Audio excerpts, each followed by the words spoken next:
घडतील व त्यांची वाढ होणार नाही, कारण त्यांनी परमेश्वराकडे चित्त लावण्याचे सोडून दिले आहे. हे का घडल? त्यांना खावयास भरपूर मिळेल, त्यांना सगळ्या गोष्टी विपुलपणे मिळतील, परंतु त्याची वाढ होणार नाही. वाढ कोणती? जैविक पद्धतीने सर्व प्रकारे वाढल्या जातील. ती प्रॉपर्टीने वाढल्या जातील, स्टेटसने वाढल्या जातील, मिनिस्ट्रीने वाढल्या जातील, जगाच्या प्रत्येक ज्या काही गोष्टी वाढण्याच्या आहेत जगामधल्या त्या गोष्टीने वाढल्या जातील. परंतु ज्या परमेश्वराच्या गोष्टी आहेत, ज्या हितकर गोष्टी आहेत, ज्या आमच्या फायद्याच्या आहेत, ज्या सार्वकालिक वतनाकडे नेण्याच्या आहेत, ज्या सुखलोक आणि सार्वकालिक जीवनाकडे नेण्याच्या आहेत, जे आम्हाला समाधान देणारे आहेत, जे आम्हाला आशीर्वादित करणारे आहेत, जे आम्हाला तृप्त करणारे आहेत, ह्या गोष्टी मात्र त्यांचं समाधान होणार नाही. या ठिकाणी लिहितंय असं का होईल? कारण त्यांनी परमेश्वराकडे चित्त लावण्याचं सोडून दिलं आहे. परमेश्वराकडे चित्त लावणं आणि परमेश्वराच्या नावाने आणखीन काही गोष्ट करणं म्हणजे परमेश्वराकडे चित्त नाही. आज अनेक लोक परमेश्वराकडे चित्त लावतात एकाच दृष्टिकोनातून की परमेश्वराकडून मला फक्त फायदा व्हायला पाहिजे, परमेश्वरने फक्त माझं गाऱ्हाणं ऐकलं पाहिजे, परमेश्वरने फक्त मला सुख विलास दिलं पाहिजे, परमेश्वरने फक्त मला वैभव दिलं पाहिजे, परमेश्वरने मला फक्त ख्याली खुशाली दिलं पाहिजे, परमेश्वरने माझ्या वाट्याला कदापि दुःख देऊ नये, परमेश्वरने मला गडगंज श्रीमंती द्यावी, परमेश्वरने मला आयुष्य आराम द्यावं, परमेश्वरने मला एक चांगल्या प्रकारचं स्टेटस द्यावं, याच्याकडे लोकांचं आज चित्त आहे. आणि हे चित्त लावल्या कारणाने आम्ही ज्या गोष्टीची मागणी करतो तीच गोष्ट आम्हाला मिळते, 100% मिळते. ज्या गोष्टीची आम्ही परमेश्वराकडे मागणी करतो किंवा ज्या गोष्टीसाठी आम्ही परमेश्वराकडे चित्त लावतो किंवा ज्या गोष्टीसाठी आम्ही परमेश्वराकडे गाऱ्हाणं करतो किंवा प्रार्थना करतो, मग ह्या ज्या एवढ्या सगळ्या ज्या साक्षी घडतात की परमेश्वराने मला हे दिलं, परमेश्वराने मला ते दिलं, परमेश्वराने मला आशीर्वादित केलं, परमेश्वराने मला अमुक दिलं, फलन दिलंय, होतं. परमेश्वर हे पण देतो, परमेश्वराकडे आपण आहे. पण तो आम्ही परमेश्वराकडे नेमकं काय मागितलं पाहिजे, आमचं चित्त कुठं पाहिजे? कारण तो म्हणत आहे की जर तुम्ही तुमचं मन, तुमचं चित्त जर जगाकडे लावलं तर तुम्ही परमेश्वराची वैर करत आहात, परमेश्वराची दुश्मनी करत आहात, परमेश्वराच्या विरोधात काम करत आहात. मग तुम्हाला जगिक गोष्टी, दैहिक समाधान, दैहिक आशीर्वाद, दैहिक तृप्ती, दैहिक भाग्य पण मिळेल, परंतु परमेश्वराच्या दृष्टिकोनातून जी हवा आहे ते मात्र तुम्हाला आणि मिळू शकणार नाही. तर हे असं का घडतं? आम्ही ते खातील पण त्यांची तृप्ती व्हायची नाही. आज अनेक लोकांनी खाऊन बसले तो आहेत का ते तृप्त? आज अनेक याच्यामध्ये एक मला सांगायला लाज देखील वाटते, शरम वाटते, कारण मी एक सेवकच आहे ना. सेवकांनी देखील अनेक गोष्टी खाऊन बसले, आहेत का ते तृप्त आहेत, समाधानी आहेत, आशीर्वादित आहेत असं तुम्हाला वाटतं? कदाचित तुमचं स्टेटस पाहून किंवा त्यांची अपॉइंटमेंट घेतल्याशिवाय भेट होणार नाही याच्यातून तुम्हाला असं वाटत असेल की ते खूप काही मोठे झालेत किंवा खूप काही आशीर्वादित आहेत. हे जैविक दृष्ट्या आहे. आत्मिक दृष्ट्या ते एकदम कंगाल आणि भिकारी आहे. त्याच्यापेक्षा तुम्ही आणि मी बरे आहोत. हे देखील आम्ही आमच्या मनाला एक परमेश्वराकडून येणारी गोष्ट शिकवली पाहिजे की प्रभू ज्या सिच्युएशन मध्ये ठेवलेस, ज्या वातावरणामध्ये तू ठेवलंस, किंवा जे पाप किंवा जे कुकर्म किंवा जी अवज्ञा मी केली होती आणि त्याच्या मानानं जे छोटासा दंड दिल्यामुळं मला जे समाधान हवं आहे किंवा मला जो आशीर्वाद हवा आहे किंवा ज्याला मला तृप्ती हवी ती जी मला भेटत नाही, कदाचित मी तुझ्या नावाला धन्यवाद देतो, कारण ह्या गोष्टी माझ्यामुळे झाल्यात, कारण मी त्या मागितल्यात. कारण मनुष्य जे काही मागतो त्यालाच फळ मिळतं, मनुष्य जे काही कर्म करतो त्याचंच त्याला फळ मिळतं, मनुष्य जे काही कामकाज करतो त्याचंच पेमेंट त्याला मिळतं, मनुष्य जे काही इच्छा असतो त्याच त्याच्या जीवनामध्ये पूर्ण होत्यात. मग त्या दोन प्रकारच्या आहेत, एक दैहिक आणि एक स्वर्गीय, एक दैहिक जगिक आणि एक आत्मिक. मग आम्ही जर दैहिक गोष्टीकडे जास्त ओढा ठेवला तर आमचं सर्व चित्त तिथं जातं आणि आम्ही दैहिक गोष्टीच्या वासनामध्ये अडकल्या जातो, भरकटल्या जातो आणि आमच्या टोटली हृदयापासून, मनापासून, अंतकरणापासून, सगळ्या गोष्टीपासून आम्ही त्या गोष्टी मिळवण्याचा नेटाने प्रयत्न करतो. माझे प्रिय भावांनो, बहिणी, आईवडिलांनो, या गोष्टीची आम्हाला गरज आहे, हे देवाला देखील माहिती आहे. या जगामध्ये जर जगायचं असेल तर जगातल्या खॅली खुशाली थोडी फार का आम्हाला हवी आहे ना. परंतु जर आम्ही अनेक प्रकारच्या वेगळ्या प्रकारे ह्या जर गोष्टी केल्या, आणि म्हणून आम्ही होशेयाचा ग्रंथ अध्याय क्रमांक 4 आणि वचन क्रमांक 9 ज्यावेळेस वाचलं, त्यामध्ये लिहिलं होतं की जसा याजक तसे लोक होते. परंतु त्याबरोबर आम्ही एक गोष्ट होशेयाच्याच ग्रंथामध्ये 4 जो अध्याय आहे त्यामधल्या जर काही गोष्टी जर तपासून पाहिल्या किंवा त्यावर चिंतन मनन अध्ययन केलं तर निश्चित अर्थाने आम्हाला एक चांगलं मार्गदर्शन परमेश्वराकडून प्राप्त होतं.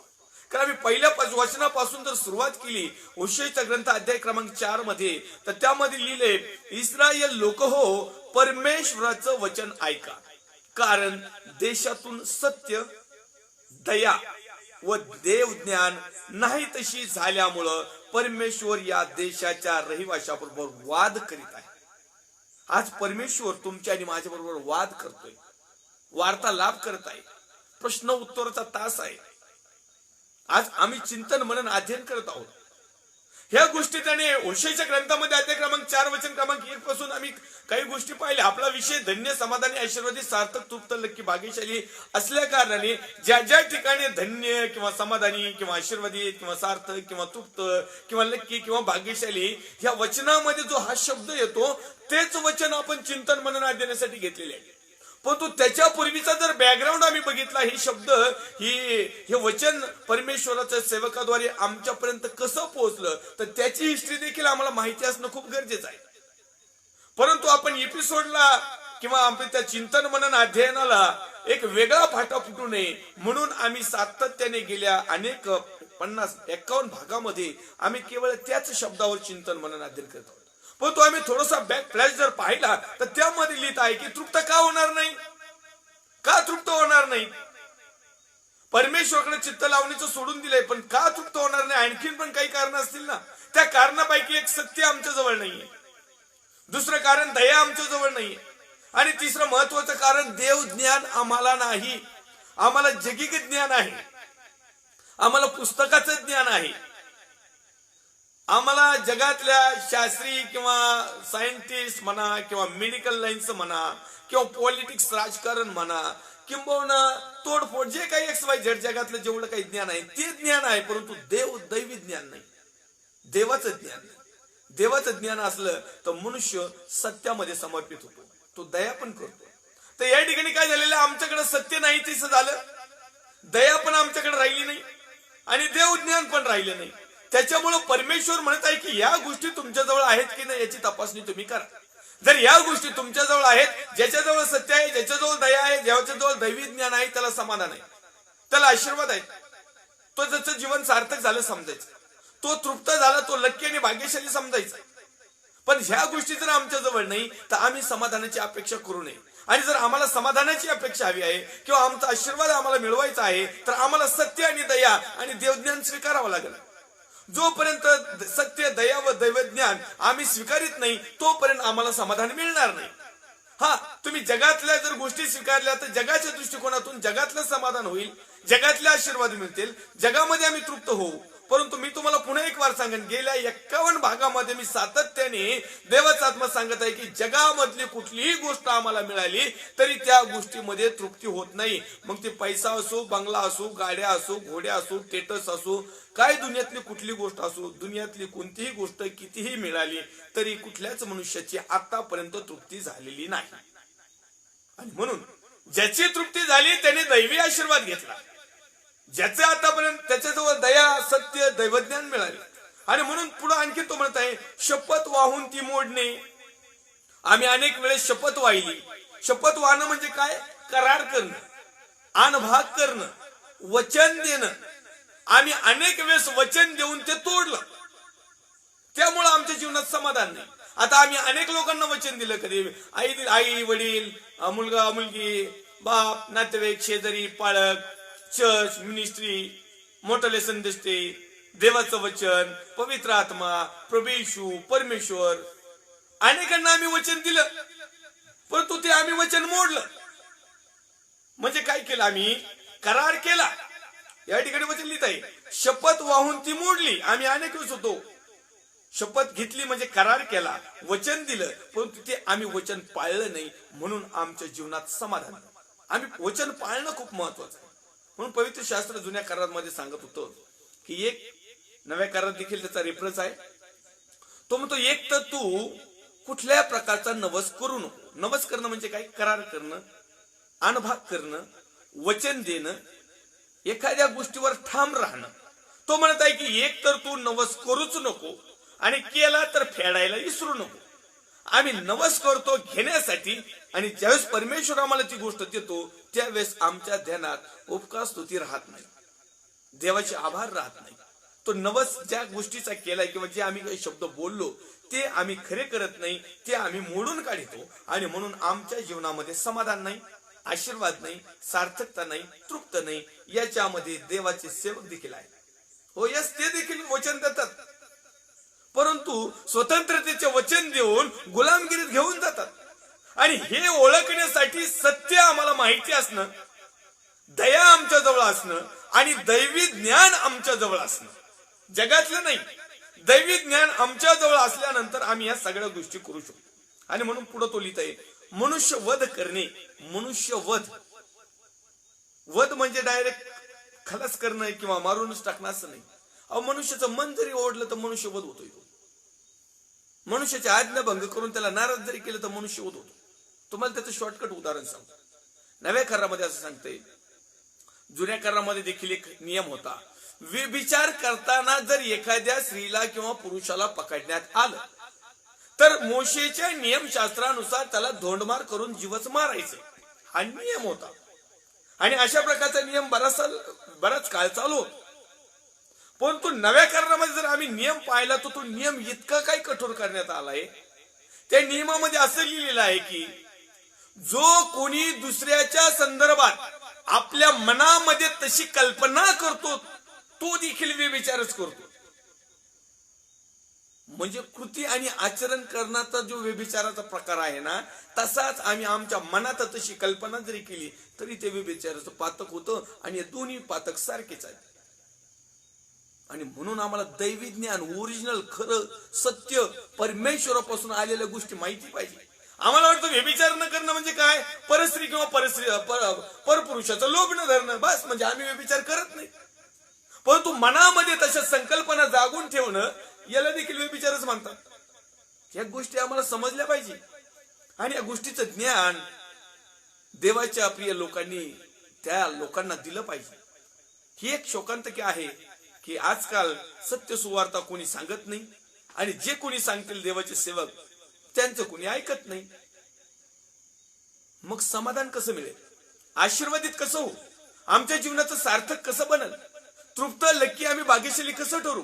प्रत्येक गोष्ट फक्त मलाच हवी आहे जर आम्ही असं ठरवलं तर इतरांसाठी काय? कारण जुन्या करारामध्ये सर्व ज्यावेळेस वेचायला काही लोक जायचे वावरामध्ये, काही पीक राहायचं आणि तो पिकाचा जो धनी आहे तो सर्व काही त्या वावरामधलं घेऊन जायचा. आणि जाता जाता जर काही गहू, काही पेंढ्या किंवा त्या गाडीतून नेता नेता काही जर मटेरियल पडलं तर त्याला वॉर्निंग होती, तू ते घेऊ नको, ते उचलून घेऊ नको, सगळं सपाट करू नको. कारण तू ज्यावेळेस जाशील ना तर सर्व वेचणारे लोक येतील, गरीब, अनाथ, भिकारी, एकदम कमजोर असणारे लोक, त्यांना वावर शिवर नाही, त्यांना काही धान्याचे कोठारे नाहीत, काही नाही. ते ज्यावेळेस येतील ना ते सर्व व्यस्तानी त्यांच्या वाट्याला काहीतरी ना असं ठेव. म्हणजे परमेश्वराला सगळ्यांची काळजी आहे. परमेश्वर ज्यावेळेस त्या शेतकऱ्याला भरपूर असं पीक देतो तर त्या पिकामधून तो काही, तो म्हणतो फक्त थोडस जे तुझ्याकडून चुकून उरलंय सुरलंय ना ते तसंच राहून दे, ते नको काढून नेऊ. जाता जाता एक दोन पेंड्या जर वावरात पडल्या असल्या तर तशाच राहून द्या.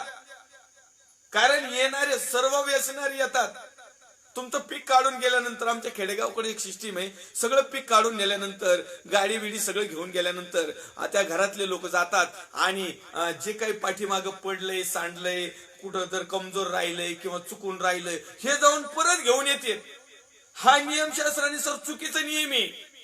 कारण हे त्यांच्यासाठी नाही, ज्यांच्याकडे काहीच नाही असे लोक जाऊन ते गोळा करून आणायचे आणि ते बिचारे त्यांच्या घरचं व्यवस्थित करायचं, तय होतं, दैवी आशीर्वाद मिळायचा. ही घटना होती. आजकाल आम्ही तसं नाही करीत, आम्ही सोडीतच नाही, आम्ही पार खुर्टच करून टाकीतो, काहीच सोडित नाही. म्हणजे तुम्हाला जे दैवी सत्य ज्ञान जे हवं आहे ना, हे रियालिटी मध्ये केव्हा मिळेल, ज्यावेळेस देवाचा आत्मा, देवाचं वचन तुम्ही फॉलो करणार, सत्य तुम्हाला समजेल. आणि मग म्हणून या ठिकाणी तो लिहित आहे पुढं की तो म्हणत आहे, मनुष्यवध करणे, चोरी करणे, व्यभिचार करणे यास ऊत आलाय. ऊत हे काही किरकोळ नाही होत, ऊत आलाय म्हणजे भरपूर झाले. आणि भरपूर झाल्यामुळं आम्हाला समाधान नाही. तर त्या भरपूर झालेल्या पातकामध्ये तुम्ही आणि मी आहोत का? जर असाल, आजच संधी आहे. प्रभू येशू ख्रिस्त तुमच्या, माझ्या आणि जे अशा काही गोष्टीमध्ये अडकलेले आहेत, किंवा जे समाधान नाही, किंवा ज्यांना आशीर्वाद नाही, किंवा जे तृप्त नाहीत, तर त्यांच्यासाठी आज खुश खबर आहे. कारण अजूनही वेळ गेलेली नाही. देव तुम्हाला आणि मला या गोष्टीबद्दल क्षमा देखील करतो आणि मग आमचं जीवन आशीर्वादित करेल. पुढे तो लिहित आहे, ह्यामुळे देश शोक करीत आहे. सगळेजण शोकातच येतो. कुणाचं काय काय गारण आहे, आता त्याची लिस्ट जर काढली ना तर 5-25 एपिसोड होते. कुणाचं काही गारण नाही.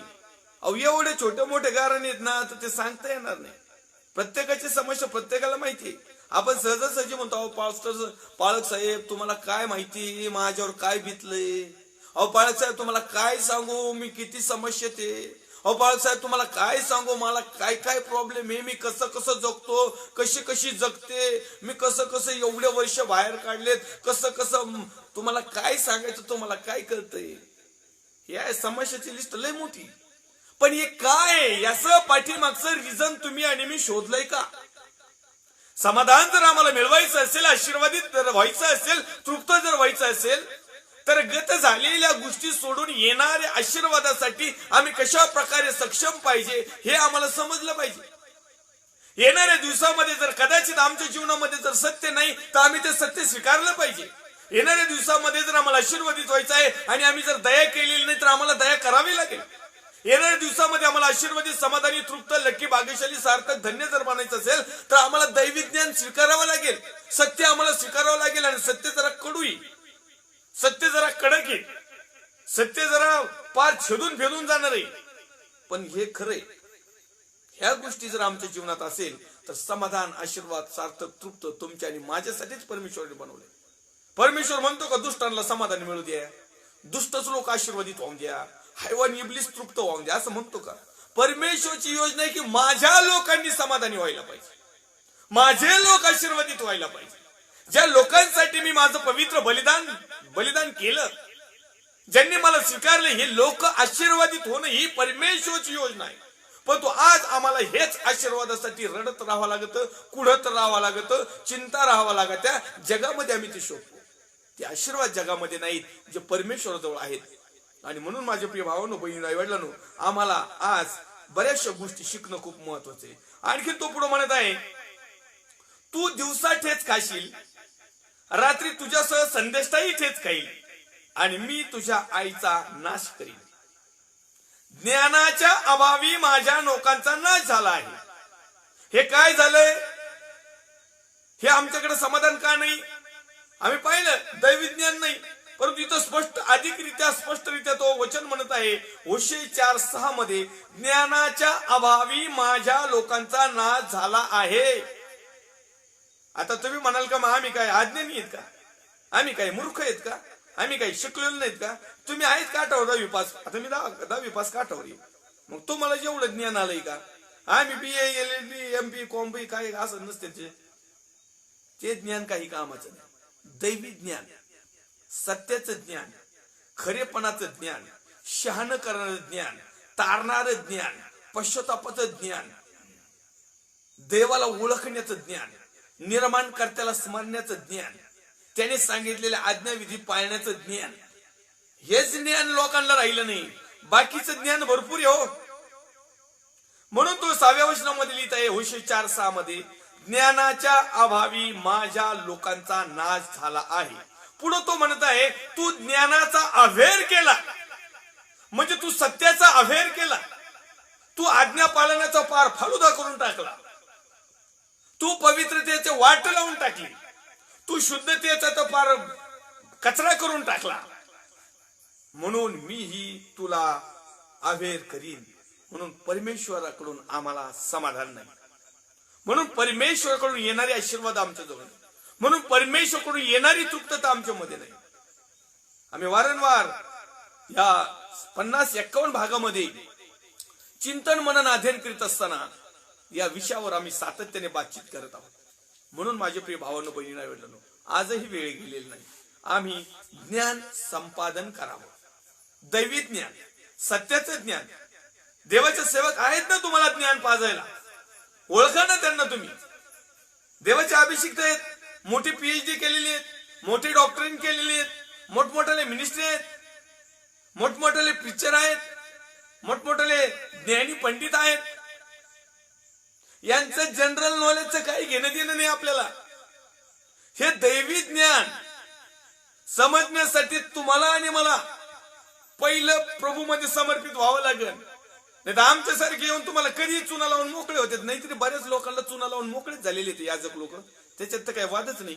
स्पष्टपणे फेस टू फेस सांगतो मी की देवाचा आत्मा मला सांगतो, देवाचा आत्मा मला सांगतो, देवाचं वचनही आम्हाला हेच सांगतंय. कारण आम्ही कालच पाहिलं होशेचा ग्रंथ अध्याय क्रमांक 4 वचन क्रमांक 9, जसा याजक तसे लोक. परंतु सर्वच याजक तसे नाहीत, सर्वच बिलिव्हर्स लोक पण तसे नाही. आणि म्हणून त्या सर्वांपैकी जे किरकोळ प्रमाणामध्ये परमेश्वराच्या राज्याकडे जाणारे लोक आहेत त्यांना मी हात जोडून विनंती करतो की आपल्या आपल्या मेंढरांना सांभाळा, त्यांना सत्याचं ज्ञान पाजा. जगातल्या खेली कुशली तर तुम्हाला मिळेल, भली नाही मिळाली तरी चालेल. कारण जो आयुष आराम करण्याचा वेळ नाही. तो येणार आहे, तो उशीर करणार नाही. तो ज्याला त्याला ज्याच्या त्याचं शासन देणार आहे. म्हणून आमचं शासन आम्हाला मिळणार आहे. आमचं मध्ये मिळण्यासाठी, त्याचा फायदा आम्हाला होण्यासाठी आम्हाला या गोष्टी स्वीकारणं खूप महत्वाचं. अनेक लोकांना या गोष्टी जरा थोड्याशा जड वाटतात. अहो, जड वाटून फायदा नाही. पहिल्यापासून जर आम्ही बिलिव्हर्स, आम्ही जे आमचा विश्वास जर पहिल्यापासून असा जर पक्का असता ना रियालिटी मध्ये, तर आम्हाला त्या जड गेल्या नसत्या. आता अचानक आमच्या प्रेशर एवढं सगळं वागावं लागत होय ख्रिश्चन धर्मामध्ये, म्हणजे ख्रिस्ती जीवनामध्ये. धर्म नाही, सॉरी, हे चुकून नाव पडलेले. ख्रिस्ती जीवन स्वीकारल्यानंतर एवढं सगळं करावं लागतं. अरे बापरे, आम्हाला पहिलं माहिती असतं तर आम्ही नसतं राहू स्वीकारलं. कारण आमच्या याजक साहेबांनी असं काही सांगितलं नव्हतं. ते फक्त म्हणले ख्रिस्ताकडे या, अमुक होईन, फलानं होईन, बिस्तानं होईन, म्हणून आम्ही आलो. अनेक सेवकांना सुद्धा नंतर कळालं, अरे बापरे, सेवक करताना लय त्रास होतोय का. अरे बापरे, पावलाला तर किती मारलं, यांना किती मारलं. आयला आता तर सेवक झालो ना, आता काय करायचं बुवा, आता आपल्याच्याने ते जमणार नाही. अरे मग पाचारणच नव्हतं तर आले कशाला. पण तुम्ही जे कुणी आलेले आहात ना पाचारण नसताना, आज देखील परमेश्वराकडे तुम्ही वळाला तर पुन्हा एक वार प्रभू तुम्हाला सक्षम बनवी. थोडस जड जाईल, कारण शरीराला, मनाला, चित्ताला जे काही आम्हाला वळण लागलंय, इंद्रियाला, ते काही लवकर जाणार नाही. हळूहळू सोडून देण्याचा प्रयत्न करा आणि सगळं काही सॉल्व्ह होईल. या ठिकाणी देवाचं वचन आम्हाला सांगतं की ज्ञानाच्या अभावी माझ्या लोकांचा नाश झाला आहे. तू ज्ञानाचा अव्हेर केला, आम्ही सत्याचा अव्हेर केला. आणि म्हणून माझे प्रिय भावांनो बहिणींनो आई-वडिलांनो देवसेवक, सत्याचा अव्हेर करू नका. ते कडकच असणार. सत्य कधीही आपल्या फायद्याच असतं, पण ज्यावेळेस आम्हाला मिळतं ते त्यावेळेस जरा ते थोडस जड जातं, ते पचतच नाही. कारण आम्ही दैहिक जीवन जगत असल्यामुळं आत्मिकतेचं सत्य आमच्या जवळ येतं. त्यावेळेस अनेक गोष्टी अशा घडतात का आमच्या 4 पिढ्यापासून आम्ही असंच जगतो, आमच्या बऱ्याच वर्षापासून आम्ही असंच जगतो. आम्ही आशीर्वादित आहोत ना, आम्ही समाधानी आहोत ना, आम्ही तृप्त आहोत ना, आम्ही लक्की आहोत ना. माझ्या प्रिय भावांनो, जैविक पद्धतीने आहात, आत्मिकतेमधून तुम्ही सत्यामधून कधीच हा विचार केलेला नाही की आम्ही खरेखुरे परमेश्वराचे लोक होण्यासाठी आमच्या जीवनात काय पाहिजे. पुढे तो लिहित आहे, पुढं महत्वाचं वचन आहे, म्हणजे अर्थात मी याजकाचे काम तुला करू देणार नाही. सावधानतेचा इशारा याजक वर्गांसाठी. त्याच्यामध्ये मी पण आलोय. जर माझ्याकडे सत्य नाही, जर माझ्याकडे दया नाही, जर माझ्याकडे दैवी ज्ञान नाही, जर माझ्याकडे जर ज्ञान नाही, परमेश्वराचं सत्य नाही, आज्ञा विधी नाही, तर परमेश्वर म्हणतो मी याजकाचे काम तुला करू देणार नाही. आणि आता जे आम्ही बळजबरीने करतो ना, याचा काही एक फायदा होणार नाही. हे जैविकरित्या I am reverend, I am pastor, I am bishop, I am father, I am रायदेव, I am coordinator, I am कोण प्रोफेन्सी, आय एम प्रोफेट. आणि आय एम फलन बिस्तान, हे आमचं इथलं इनिशियल. तिथं म्हणशील मी तुला ओळखीतच नाही, गेट आउट. हा, हे रियालिटी आहे.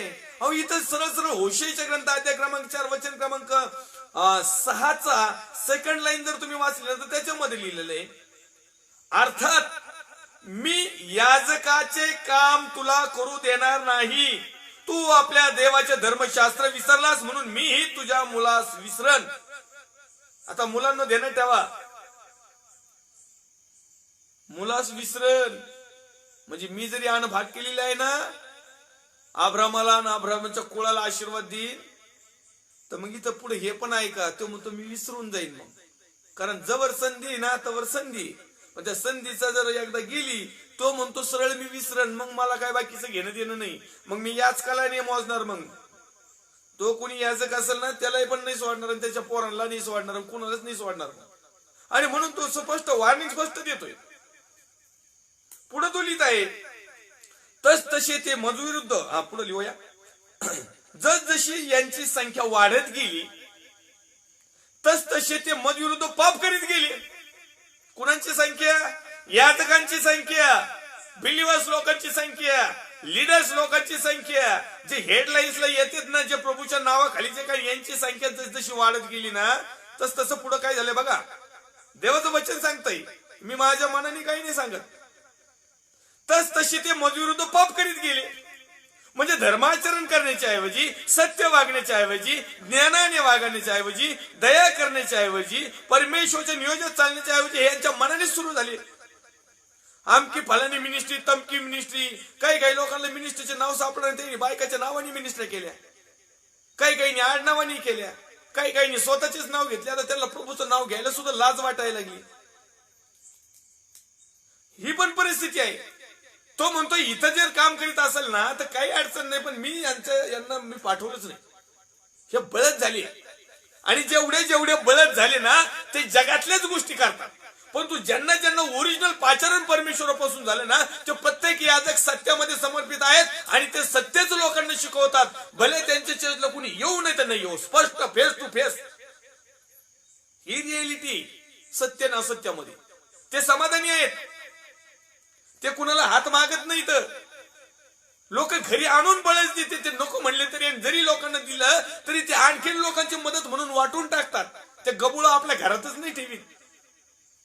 कारण ही परिस्थिती सध्या चालू आहे. मी पुन्हा एक वार वचन वाचतो, तुम्ही ऐका. होशेचा ग्रंथ अध्याय क्रमांक 4 वचन क्रमांक 7.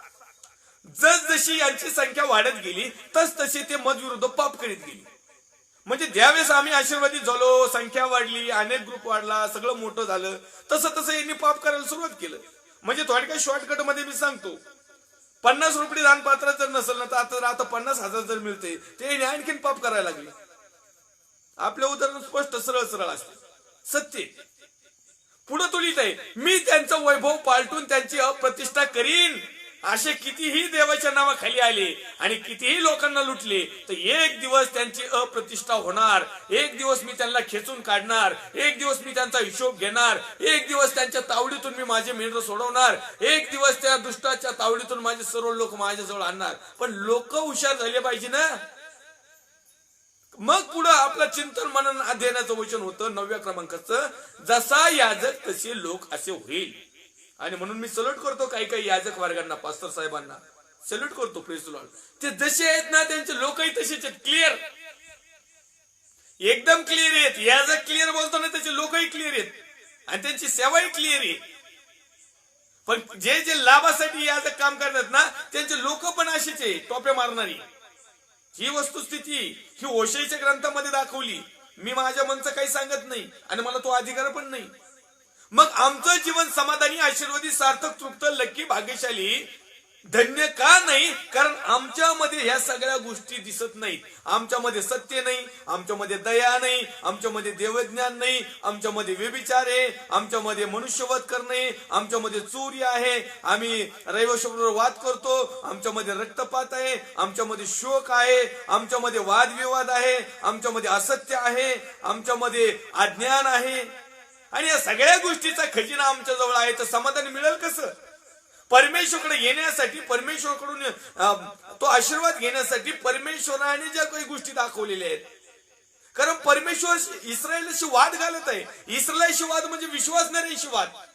विश्वासणाऱ्याच्या जीवनामध्ये ह्या गोष्टी परमेश्वर तपासत आहे आणि ह्या गोष्टीच्या ऐवजी परमेश्वरला दुसऱ्याच गोष्टी दिसत आहे. म्हणजे मी धार्मिकतेमध्ये आहे, मी सेवक आहे, किंवा मी बिलिव्हर्स आहे, किंवा मी साधा विश्वासणार आहे, मी चर्चला जाणार आहे, म्हणजे याचा अर्थ मी इस्रायल झालो, याचा अर्थ मी अब्रामाची संतान झालो, याचा अर्थ मी देवपुत्र आणि देवकन्याचा अधिकार मिळाला, याचा अर्थ बापा आणि पुत्र म्हणण्याचा अधिकार म्हणजे आबा बाबा म्हणण्याचा अधिकार मिळाला, याचा अर्थ देवाचं लेकरू म्हणण्याचा अधिकार मिळाला. मग तो परमेश्वर त्या देवाचा लेकरू बनलेला ज्याला अधिकार मिळाला आहे त्याच्या जीवनामध्ये चेक करतोय का बाबा तू माझा स्वीकार केलास, तू माझं सत्य समजलंस, तू माझं जीवन स्वीकारलंस, किंवा तू माझ्याकडे आलास तर तुझ्यामध्ये माझ्या जीवनामध्ये काय गोष्टी आहेत, माझ्या स्वर्गीय राज्यातल्या काय फॅसिलिटी आहेत, किंवा तुझ्यासाठी जो याजक निर्माण केलाय त्या याजकाने तुला काय शिकवलं.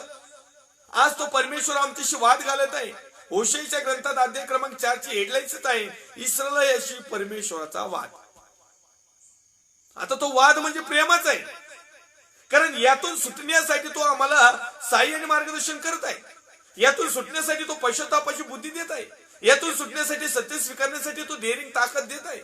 परंतु त्यासाठी आम्हाला योग्य मार्गदर्शन, योग्य सहभागिता, योग्य याजक साहेब जे सत्यामध्ये समर्पित आहे अशाच ठिकाणी तुमची वाढ होईल, अन्यथा होणार नाही. परंतु मी तुम्हाला आणखीन एक सांगू इच्छितो, तुम्ही ज्या ठिकाणी असाल तुमचे चर्च सोडू नका, तुमची सहभागिता सोडू नका, तुमची मंडळी सोडू नका, तुमची संस्था सोडू नका, तुमचं काहीच सोडू नका.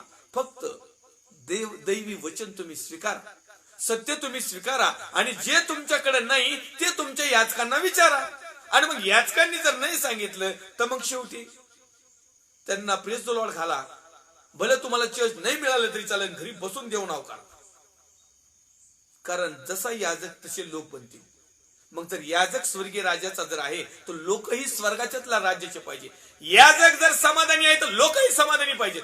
याजक जर आशीर्वादित तर लोकही आशीर्वादित व्हायला पाहिजे. याजकाचं जीवन जर सार्थक झालं तर त्याच्या मंडळीचं जीवनही सार्थक झालं पाहिजे. याजक जर सर्व गोष्टींनी गुणसंपन्न तृप्त आहे ना तर त्याच्या मंडळीचे लोक देखील तृप्त झाली पाहिजे. याजक जर सर्व मंडळामधून लक्कीत सगळ्या त्याच्या मंडळीतले लोक लक्की ठरले पाहिजे. याजक जर भाग्यशाली ना तर त्याची आखी मंडळी भाग्यशाली ठरली पाहिजे. आणि याजक जर स्वर्गाच्या राज्यात जर वारीस जर ठरला तर आखी मंडळी स्वर्गाच्या राज्याचीच वारीस पाहिजे.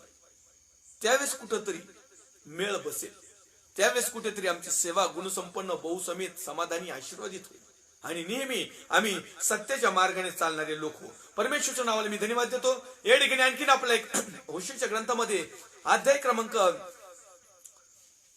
5 मध्ये एक 4 क्रमांकाचं वचन आहे. त्या क्रमांकामध्ये तो लिहित आहे, त्यांची कर्मे त्यांना आपल्या देवाकडे वळू देत नाहीत, कारण अनाचार बुद्धी त्यांच्या ठाई आहे, परमेश्वरला ते ओळखीत नाही.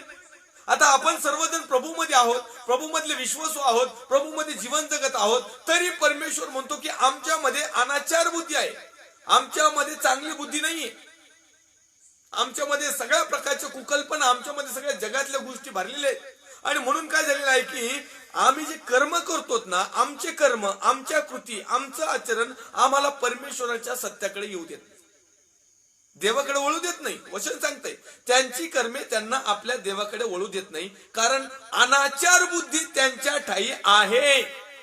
आमच्यामध्ये अनाचार बुद्धी जर आहे तर आम्ही परमेश्वराच्या मंदिरात बसलो आणि परमेश्वराच्या विधी नियम काही गोष्टी जे सांगतो त्याचा काही एक फायदा नाही, कारण आम्ही ती अनाचार बुद्धीने करतो, परमेश्वराच्या बुद्धीने नाही, परमेश्वराच्या ज्ञानाने नाही. आणि पुढे तो लिहित आहे ते परमेश्वरला ते ओळखीत नाही. मग ते ओळखीतच कुणाला?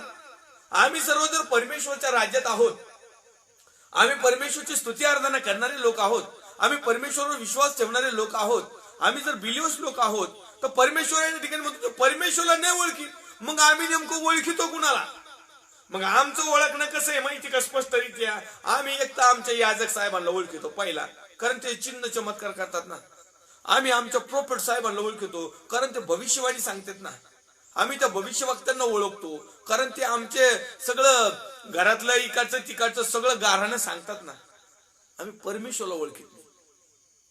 आणि ह्याच अपेक्षेने आमचं जे नुकसान झालंय ना, जे आज आम्ही असमाधानी आहोत ना, जे आम्ही आशीर्वादाच्या ऐवजी शाप भोगीत आहोत ना, जे आम्ही पूर्वी तृप्त होतो ते आता जे अतृप्त भटकत आहोत ना, भटकत्या आत्म्यासारखे, त्याचं एकच कारण की आम्ही परमेश्वराला ओळखलं नव्हतं. आम्ही दुसऱ्यालाच ओळखलं, आम्ही जगाला ओळखलं, आम्ही जगातल्या खाली खुशाली ओळखलं, आम्ही जगातलं गोष्ट कशी आम्हाला प्राप्त होईल याच्याकडे आमचं ध्यान होतं, आमचं लक्ष याच्याकडे होतं. म्हणून तर आम्ही चर्चला आलो, म्हणून तर आम्ही प्रभूचा स्वीकार केला, म्हणून तर आम्ही बिलीवर झालो. आमचं जीवन परिवर्तन व्हावं यासाठी झालंच नाही ना. आमचं मन परिवर्तन झालंच नाही, आमचं हृदय परिवर्तन झालंच नाही, आमचं जीवन परिवर्तन झालंच नाही. आम्ही फक्त जगातल्या गोष्टी इथं मिळतात का, प्रार्थना केल्यानंतर, तेल लावल्यानंतर, पाणी दिल्यानंतर, रुमालाचे तुकडे घेतल्यानंतर, किंवा एखाद्या भविष्यवक्त्याने आमचं नाव घेऊन काहीतरी भविष्यवाणी केल्यावर जर आमचं जगिक जीवन बदलतं ह्या दृष्टिकोनातून लोक येतात. त्या लोकांचं काही खरं नाही, कारण परमेश्वरला ते ओळखीतच नाही. ते फक्त चमत्काराला ओळखीतात, ते फक्त नमस्काराला ओळखीतात, ते फक्त याजक साहेबांना ओळखीतात, ते फक्त भविष्य करणाऱ्यांना ओळखतात. सत्य प्रचारकाला नाही ओळखणार, मग त्यांच्याकडे बघणारही नाहीत. मग ते आमच्याकडे बघू, जे सत्य प्रचार करतात त्यांच्याकडे बघू नाही तर नाही बघू, त्यांना ओळखू तर नाही ओळखू, आम्हाला ओळखूच नका. तुम्ही प्रभूला ओळखा, प्रभूला ओळखल्यावर तुम्हाला आम्हाला ओळखता येईल. तुम्ही जे आमची पारख तुम्हाला होत नाही ना, याचा अर्थ तुम्ही प्रभूलाच ओळखलं नाही. प्रभूला जर ओळखलं ना तर आमची पारख 2 मिनिटात प्रभू तुम्हाला सांगणार, तुम्ही आम्हाला परत दारात उभा नाही करणार. ही एक सत्य आहे, ही रियालिटी आहे. एकदा का याजक साहेबांची पारख तुम्हाला झाली, तुम्ही त्याला दारात उभे करणार नाही. लिहून घ्या माझ्याकडे बॉन्ड पेपरवरून. पण त्याच्या अगोदर तुम्हाला याचकाची ओळख कधी होईल खरी पारख, तुम्हाला परमेश्वराला पहिला ओळखावा लागेल, तुम्हाला परमेश्वराकडे पहिले यावं लागेल, परमेश्वराचं सत्य तुम्हाला समजून घ्यावं लागेल, परमेश्वराच्या गोष्टी तुमच्याकडे हव्यात, परमेश्वराचा आत्मा तुम्हाला चालवायला पाहिजे, परमेश्वराच्या सगळ्या गुणसंपन्न गोष्टीमध्ये तुम्ही विश्वासू जीवनात, क्रियाशील जीवनामध्ये देवाच्या वचनावर जास्त भर दिला पाहिजे. मग देवाचं वचन आरसा आणि मग पुढचा कोणी असू XYZ लगेच ओळखता येईल. पण आम्ही परमेश्वरालाच ओळखलं नाही, आणि म्हणून आज आमचं जीवन समाधानी नाही, म्हणून आज आम्ही आशीर्वादित नाही, म्हणून आज आमच्या जीवनाला धन्यता म्हणता येत नाही, म्हणून आज आम्ही म्हणत नाही तृप्त. कुणाला विचारा, बिलोस भाऊ बहीण आई वडील त्यांना, तुम्ही तृप्त आहात का, तेवढं फक्त हो येस, मनातून कधीच येणार नाही, अंतःकरणातून आशीर्वादित, yes I am blessed, I am blessed. अरे मग ब्लेसेड आहे तर काय प्रार्थनेची विनंती पाठवता, मग कशाला मोकार पाठवता? सर्व गोष्टीने ब्लेसेड आशीर्वादितच आहात ना, मग कशाला आमच्यासाठी आशीर्वाद मागा म्हणून प्रार्थना करता? सांगता काय, हो आम्ही आशीर्वादित आहे, खूप आशीर्वादित आहे. आहेत का आशीर्वाद? आशीर्वाद नसताना तुम्ही म्हणता आम्ही आशीर्वादित आहे, कारण तुम्ही परमेश्वरला ओळखलंच नाही. तुमच्याकडे जे आशीर्वाद आहे ते जगातले आहेत, आत्मिक नाही. आत्मिक समाधान वेगळं आहे, आत्मिक आशीर्वाद वेगळे आहेत, आत्मिक तृप्तता वेगळी आहे, आत्मिक जीवनाचं सार्थक वेगळं आहे, आत्मिक धन्यता वेगळी आहे, आणि जगातली वेगळी. आमच्याकडे असते जगातली, म्हणून आम्ही म्हणतो आय एम ब्लेसेड. मग देवाचं सत्य तुम्हाला काहीच माहिती नसतं, मग देवाचं सत्यच तुम्हाला माहित नाही, दैवी ज्ञानच तुमच्याकडे नाही, आशीर्वाद आले कुठून मग तुमच्याकडं? म्हणजे याचा अर्थ या समाजाला आम्ही जे आशीर्वादी समाधानी असं वाटतं ते आहे जगातल्या दृष्टिकोनातून. पण जगातल्या गोष्टी इथंच राहणार आहेत. येणाऱ्या ज्या गोष्टी आहेत आध्यात्मिक आत्मिक परमेश्वरापासून येणाऱ्या ज्या अनंत काळच्या ज्या जीवनाबद्दलच्या ज्या गोष्टी आहेत, ते अनंत काळचं जे समाधान आशीर्वाद तृप्तता जे सुखलोकामध्ये म्हणजे स्वर्गाच्या राज्यात मिळणार आहे, देवाच्या सहवासात मिळणार आहे, ती शोधण्याचा या ठिकाणी नेटाने तुम्ही आणि मी प्रयत्न करायला पाहिजे. आज आम्ही तो प्रयत्न न करता जगातल्या गोष्टी मिळवण्याचा प्रयत्न करत आहोत. हे 100% खरं आहे की आम्हाला जगातल्या गोष्टी हव्या आहेत. अहो देव पुरवतोय ना, आतापर्यंत देवाने तो पुरवले आहेत, यापुढे देखील तो पुरवित आहे, आणि जोपर्यंत आम्ही या जगामध्ये या शरीराने देहाने जिवंत आहे ना तोपर्यंत तो पुरवतो. मग त्याच्यासाठी तुम्ही चिंता काळजी किंवा त्याच्यासाठी सर्व जीवन समर्पित करण्यात काही अर्थ नाही. हा मूर्खपणाचा वायफळ उद्योग आहे. आध्यात्मिक गोष्टी सार्वकालिक वतनाच्या गोष्टी मिळवणं हा आमचा खरा या जीवनात आलेला उद्देश आहे. ह्या गोष्टी मिळवण्यासाठी जर आम्ही सत्यामध्ये समर्पित झालो तर निश्चित अर्थानं इथंही आम्ही समाधानी राहू, आणि आमचं वतनच समाधानाचं आहे, आमचं राज्यच आशीर्वादाचं आहे, आमची त्या ठिकाणी तृप्त आहे. स्वर्गाच्या राज्यात सगळं काही व्यवस्थित आहे, तिथं काही नाही. आणि म्हणून माझे प्रिय भावांनो बहिणींनो आई वडिलांनो, आम्ही काही गोष्टी सोडून देणं खूप गरजेचं आहे. परमेश्वराकडे वळणं गरजेचं आहे. अनेक लोकांना वाटतं आम्ही देवाकडे वळावं, परंतु त्यांचं कर्म, त्यांची कृती, त्यांचं कार्य, त्यांचं क्रियाशील जीवन चांगलं नसल्यामुळं किंवा अनाचार बुद्धी त्यांच्यामध्ये असणार, अनाचार त्यांच्या ठाई असल्यामुळं ते परमेश्वर ओळखीत नाही. आणि परमेश्वराकडे ओळखल्यामुळं त्यांना आज त्यांच्या जीवनामध्ये कुठल्या प्रकारची गोष्ट अवगत झालेली नाही. जर तुम्हाला आणि मला ह्या गोष्टी जर मिळवायच्या असतील तर 100% तुम्हाला आणि मला परमेश्वर या सत्यामध्ये समर्पित झाल्यानंतर समाधान आशीर्वाद देईल. आणखीन एक वचन आपण अध्याय क्रमांक 7 आणि वचन क्रमांक 5 मध्ये लिहिलेलं आहे. आमच्या राजाच्या शुभ दिवशी सरदार द्राक्षरसाने तप्त होऊन बेजार झाले. त्याने आपला हात धर्मनिंदकाच्या हातात घातला. तृप्तता बघा, धर्मनिंदक, धर्माची निंदा करणारे, ज्यांना सत्य माहित नाही, ज्यांना धार्मिकता माहित नाही, अशा लोकांचा सहवास देखील आमचे आशीर्वाद हिरावून घेऊ शकतो. द्राक्षरसाने मस्त झालेल्या लोकांची संपर्कात असल्यानंतर आमचा आशीर्वाद रोखू शकतो. आमचं समाधान, आमची तृप्तता होऊ शकत नाही. एक महत्वाचं वचन होशेच्या ग्रंथ अध्याय क्रमांक 6 आणि वचन क्रमांक 9 मध्ये एक सांगायचं विसरलो. ऐकून घ्या.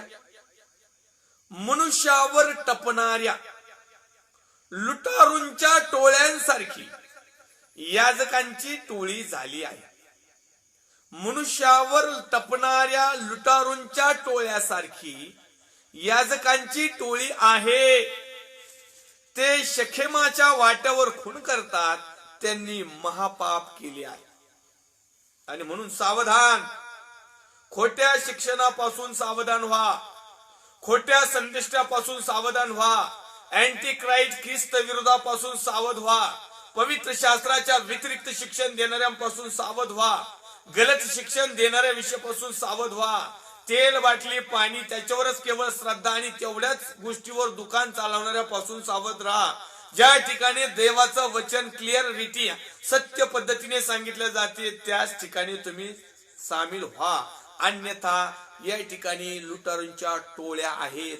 टोळ्या एकच नाही म्हटला, टोळ्या. मग असं नाही याच्यावर सोडून द्यायचं, दुसरं स्वीकारायचं, तिसरं स्वीकारायचं, तिथं नाही पटलं तर चौथ्याकडे जायचं. तुम्ही प्रभूकडे या, तुम्हाला योग्य ते मार्गदर्शन मिळेल. तुम्ही चर्चकडे किंवा तुम्ही पाळकांकडे किंवा याचकांकडे जाऊ नका. कारण टोळी ही टोळी, आणि टोळीमध्ये एक नसतंय. जर आणखीन एक व्यवस्थित भाषेमध्ये मराठी भाषांतर सांगायला ठरलं ना, तो कुत्र्यांची टोळी असते. शिव एकटाच येतो छाप मध्ये. तसे अनेक देवाचे सेवक छाप मध्ये एकटेच येतात, लाईव्ह फेस टू फेस. जे खरं असेल ते टोळ्यामध्ये नाही येत. निंदा नका करू, हे नका करू, चूक नका दाखवू, एखाद्याकडे बोट नका दाखवू, न्याय नका करू, सत्य नका सांगू, इतर भावाचा दोष नका दाखवू, इतर सेवकांना नावं नका ठेवू. तुमचाही हिशोब घेतला जाईल. घेतले जाईल ते आम्हाला माहिती, घेतले जाईल. परंतु त्या लुटारूच्या टोळ्यामध्ये आम्ही नसावं. मग त्याच्यामध्ये बिलिओस भाऊ बहीण आई वडील पण आहेत. रेफरन्स लिहून घ्या. होशेचा ग्रंथ अध्याय क्रमांक 6 वचन क्रमांक 9. मनुष्यावर टपणाऱ्या लुटारूंच्या टोळ्यांसारखी याजकांची टोळी आहे. ते मी लिहिलं नाही, हे पवित्र शास्त्रामध्ये. म्हणजे याचकांचीच देखील अशी टोळी झालेली. मग आम्ही नेमकं कुठं अडकलो? जर या टोळीमध्ये अडकलो समाधान कसं मिळेल? या टोळीमध्ये अडकलो त्या हेच घेऊन बसणार ना. आमच्यापर्यंत येतील का ते? आमच्यापर्यंत येणारे आशीर्वाद, कारण देवाने त्याचे अभिषेक उगाच नाही ठेवले. त्यांच्या मार्फत देखील आम्हाला काही आशीर्वाद मिळतात. त्यांच्या मार्फत देखील आम्ही ब्लेसड होतो.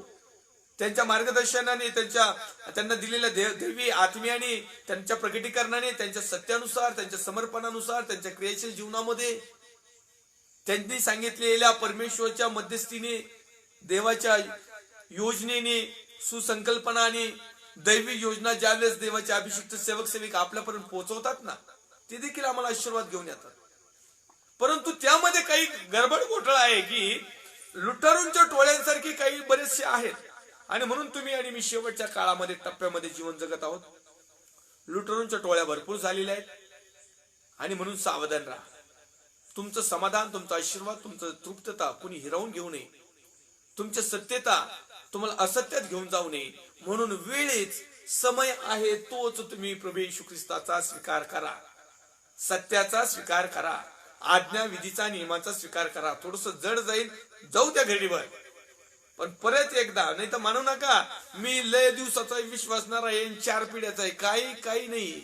सत्य जर माहिती असेल तर प्रेस तुला 4 पिढ्या. पण तो जो म्हणतो मी 4 पिढ्याचा ख्रिस्ती, समजून जायचंय त्याच्याकडे सत्यच नाही, तो या लुटारूच्या टोळ्यातच सापडलेला आहे. हे सांगते तीच पूर्व दिशा. हे म्हणले ना हा देव, तो ती म्हणशील ओके, पण देव कोणी आम्ही शोधण्याचा नाही प्रयत्न करणार. आणि दुसऱ्यांनी जर सांगितलं ना याला देव म्हणतात, ते म्हणशील तो तुझ्याकडेच राहून दे, मी 4 पिढ्याचा आहे. मला माझ्या लोकांनी सांगितलं हे देव नाही, हे काही डुप्लिकेट शिक्षण देतात. म्हणजे खऱ्याचं खोटं, खोट्याचं खरं आता जगामध्ये चालत आहे. म्हणून तुम्हाला हे दुसऱ्यांनी सांगण्यापेक्षा माझ्यावरही विश्वास ठेवू नका. तुम्ही वचन चेक करा, जे रेफरन्स तुम्हाला मी देत आहे, जे नंबर तुम्हाला देत आहे, ते तुम्ही स्वतः वाचा, मग तुम्हाला समजल. आणि मग आम्हाला जीवन कसं जगायचं, आम्ही कसे समाधानी हो, आम्ही कसे आशीर्वादित हो, आमच्या जीवनाचं सार्थक कसं होईल, आमची तृप्तता कशी होईल, आम्ही लक्की आणि भाग्यशाली कसं ठरवू, आमचं शापाचं रूपांतर आशीर्वादात कसं मिळेल, हे आम्हाला समजल.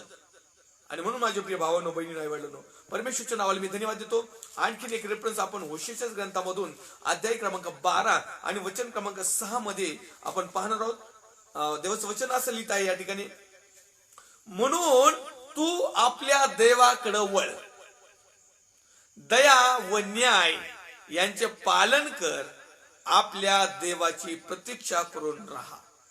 काय? तू आपल्या देवाकडे वळ, दया व न्याय यांचे पालन कर व आपल्या देवाची प्रतीक्षा करून राहा. आम्हाला देवाची प्रतीक्षा करून राहणं खूप महत्वाचं आहे. आणि देवाची प्रतीक्षा करून राहण्यासाठी आमच्यामध्ये दया देखील असणं खूप महत्वाचं आहे. आमच्या न्यायी पण देखील असणं खूप महत्वाचं आहे. आम्ही त्याचं पालन देखील करायचं महत्वाचं आहे.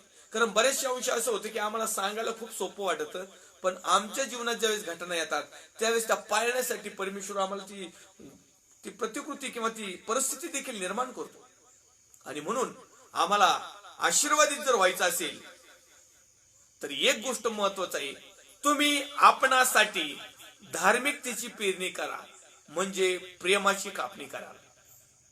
आम्ही धार्मिकता जर पेरली ना तर प्रेमाचीच कापणी करावं लागेल. तिथून अनर्थ निघणार नाही, तिथून समाधानच निघेल, तिथून आशीर्वादच निघेल, तिथून तृप्तच निघेल.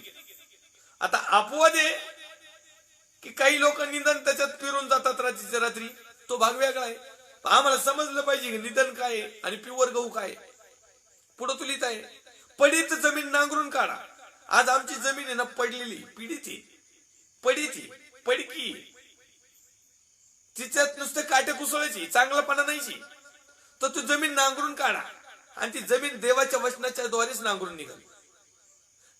पुढे लिहित आहे होशेयाचा ग्रंथ अध्याय क्रमांक 10 आणि वचन क्रमांक 12चं वचन आहे. ते रेफरन्स साठी मी तुम्हाला सांगतो.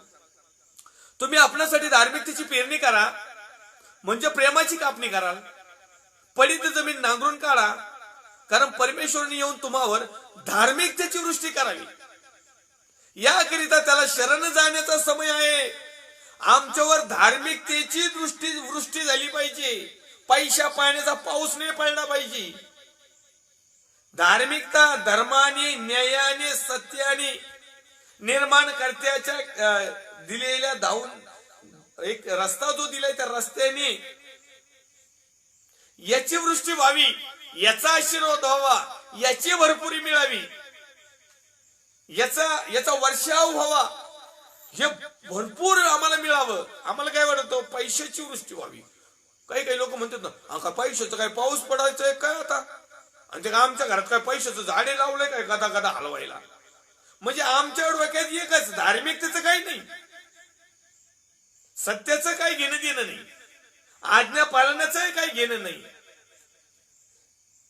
कशाचंच घेणं देणं नाही. आमच्याकडे फक्त जगाचं घेणं देणं आहे. आणि म्हणून आम्हाला आशीर्वाद नाही, समाधान नाही, आमच्या जीवनात तृप्तता नाही. जर तुमच्या आणि माझ्या जीवनामध्ये समाधान, आशीर्वाद, सार्थक, तृप्त जर लक्की बनवायचं असेल तर तुम्हाला आणि मला धार्मिकतेची पेरणी करावी लागेल. तर आम्हाला प्रेमाची कापणी होईल. प्रेमाच्या कापणीत काय आहे? प्रेमामध्ये काय आहे? समाधान आहे. प्रेमामध्ये काय आहे? आशीर्वाद आहेत. प्रेमामध्ये काय आहे? सार्थकता आहे. प्रेमामध्ये काय आहे? तृप्ती आहे. प्रेमामध्ये काय आहे? लक्कीपणा आहे. प्रेमामध्ये काय आहे? भाग्यशालीपणा आहे. प्रेमामध्ये काय आहे? धन्यता आहे. आणि याच्यापेक्षा तुम्हाला महत्वाचं एकदम शॉर्टकट मध्ये सांगायचं तर गॉड इज लव्ह. देवाचं प्रेम आहे. मग परमेश्वरच आमच्यामध्ये येणार म्हणल्यानंतर विषयच नाही ना. समाधान, आशीर्वाद, सार्थकता, तृप्त, लक्की, धन्यता शोधायची. कारण आमच्याकडे नेमकं परमेश्वरच नाही. कारण आतापर्यंत आम्ही परमेश्वरला ओळखलंच नाही. आम्ही जे ओळखलं ते दुसरंच ओळखलं. कारण आम्हाला जगाची ओळख होय, देवाची ओळख नाही. आणि म्हणून आम्हाला प्रेमाची जर कापणी केली, धार्मिकतेची पेरणी केली, प्रेमाची कापणी कराल, पडित जमरीन नगरून काढली, परमेश्वर येऊन त्यावर धार्मिकतेची वृष्टी करावी, याकरिता त्याला शरण जाण्याचा हा समय आहे. म्हणून आम्ही परमेश्वरला शरण जाणं खूप महत्वाचं आणि गरजेचं आहे. म्हणून आज सुरुवातीला मी गीत गायलं, ओल्या मातीचा तू एक साचा, तुझ्या देहाचा नाही भरोसा, नको करू भरोसा उद्याचा, कारण हे सगळं काही इथंच जाणार आहे. पाप करून मनुष्य टिकू शकणार नाही. जगातल्या गोष्टीचाच ध्यास करून मनुष्य समाधानी आशीर्वादित बनू शकणार नाही. कारण पातकात वाटते मजा, भोगशील रे तू रे साजा. आता पातक करायला मजा वाटते, आता पातक करायला दुःख नाही वाटत. पाप केल्यानंतर आनंद मिळतो, पाप केल्यानंतर समाधान मिळतं, पाप केल्यानंतर आता सध्या आम्हाला आशीर्वाद मिळतोय, पाप केल्यानंतर आम्ही तृप्त होतो. आता उदाहरण सांगतो, व्यभिचार करताना देहाच्या वासना त्या ठिकाणी तृप्त होतील घडीभर. पुढं नरक अग्नीत मग गेल्यावर काय करायचं? चोरी करताना थोडस काही मिळाल्यानंतर तृप्त होईल माणूस, समाधानी होईल. पुढं हिशोबाच्या टायमाला काय करायचं? आणि म्हणून आज आम्हाला पश्चाताप करण्याची वेळ आहे. पश्चाताप करा, देवाकडे वळा, कारण स्वर्गाचं राज्य जवळ येत आहे, किंबहुना आलेला आहे. तो येणारा जो आहे तो उशीर करणार नाही. ज्याला त्याला ज्याच्या त्याच्या कृत्याप्रमाणे देण्यास त्याच्याजवळ सूप आहे, तो पाखडणार आहे. आणि गहू आपल्या कोठारात म्हणजे सार्वकालिक जीवनाच्या वतनामध्ये जाईल आणि भूस न विजणाऱ्या अग्नीमध्ये म्हणजे अधोलोकात किंवा नरकात जाईल. म्हणून माझ्या प्रिय भावांनो, बहिणींनो, आईवडिलांनो, देवाच्या अभिषिक्त सेवक सेविकांनो, विश्वासणाऱ्यांनो, आम्हाला एकच गरज आहे, आम्ही स्वतःच तपासणी करणं, आम्ही कशात उणी आहोत हे आम्ही पाहणं आणि परमेश्वराला न आवडणाऱ्या गोष्टीबद्दलचे परमेश्वराकडे पश्चाताप करणं, पुन्हा न करणं, त्या सोडून देणं, दैवी ज्ञान स्वीकारणं, दररोज परमेश्वराच्या वचनातून शिकणं आणि त्या कृतीमध्ये आचरण करणं, तुमच्या जीवनामध्ये समाधान, आशीर्वाद मिळाल्याशिवाय राहणार नाही. पुन्हा एक वार लाईव्ह सेशनला जोडणारे सर्व देवाचे अभिषिक्त सेवक सेविका, विश्वासणारे भाऊ बहीण आई वडील, या प्रत्येकाचं मी पास्टर आशु आल्हाट अहमदनगरमधून मनापासून हार्दिक स्वागत करतो. आपण येऊया, आपण सर्वजण मिळून या परमेश्वरच्या नावाला मी धन्यवाद देऊया. पुढच्या लाईव्ह सेशनला याच काही भागामधून आपण आणखीन काही या विषयावर चिंतन मननार्दन करणार आहोत. डोळे बंद करूया. पवित्र थोरसे नदीचे बाप्पा, जसे आहोत तसे तुझ्या पवित्र हातामध्ये येत आहोत. प्रभू येशू ख्रिस्ताच्या प्रेमळ आणि सामर्थ्यवान नावात आम्ही प्रार्थना करतो आमच्या भारत देशासाठी, भारत देशातील सर्व राज्य, विशेष करून माझा महाराष्ट्र राज्याचे मुख्यमंत्री मान्य उद्धवजी साहेब, त्यांचे सर्व सहकारी टीम, विरोधी पक्ष नेते मान्य देवेंद्र फडणवीस साहेब, त्यांचे सर्व सहकारी टीम, माझ्या भारत देशाच्या सरहद्दीचं संरक्षण करणारे मिलिटरी फोर्स जवान, कमांडोज, त्यांचे कुटुंबीय, त्याचप्रमाणे सर्व पोलीस डिपार्टमेंट, डॉक्टर्स, नर्स, सेवाभावी संस्था, ज्या सत्याच्या आधारस्तंभावर असणारी सर्व संस्था ज्या सत्य प्रकाशन करत आहेत, सर्व अभिषिक्त सेवक सेविका, विश्वासणारे भाऊ बहीण आई वडील, त्याचप्रमाणे लाईव्ह सेशनला जोडणारे सर्व आप्तजन, स्नेही मित्र, आप्तस्त्री, देवाचे अभिषिक्त लोक, विश्वासणारे लोक, आम्ही प्रत्येक जण प्रभू येशू तुझ्या पवित्र हातामध्ये येतो. येणाऱ्या दिवसामध्ये आम्ही आशीर्वादित जीवन जगण्यासाठी तुझं सत्य आम्हाला आणखीन प्रकारे पवित्र आत्म्याकडे समजू दे आणि त्याप्रमाणे आम्ही परमेश्वर आमचं जीवन जगावं यासाठी कृतीशीलता तू आमच्यामध्ये दे, कार्यशीलता तू आमच्यामध्ये दे, क्रियाशील जीवन आम्ही जगावं अशी देखील सद्बुद्धी ज्ञान तू आम्हाला दे.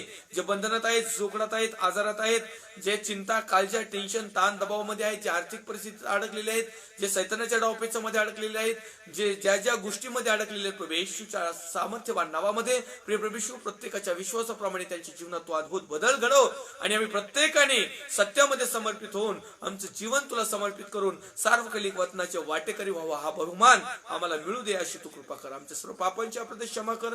दिलेल्या सर्व दयेबद्दल, कृपेबद्दल, आशीर्वादाबद्दल आम्ही तुझी स्तुती करतो. उपकार स्तुतीसह आभार प्रदर्शनासह प्रार्थना विनंती धन्य उद्धारक जो होता जो आहे जो येणार आहे त्या प्रेमळ प्रभू येशू ख्रिस्ताच्या सामर्थ्यवान नावात मागतो स्वर्गीय पिता होई आमेन. प्रभेश रक्त की जय, प्रभेश रक्त की जय, प्रभेश रक्तचा जयकार असो. Amen amen amen. Praise the Lord. Thank you. God bless you.